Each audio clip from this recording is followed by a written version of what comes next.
కథని తెలుసు, కథలన్నీ కంచికే చేరునని తెలుసు.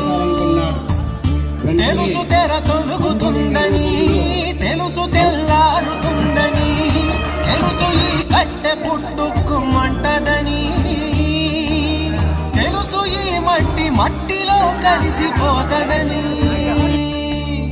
ఇన్ని తెలిసి ఇరకాటంలో పడిపోతావు ఎందుకని? మాయా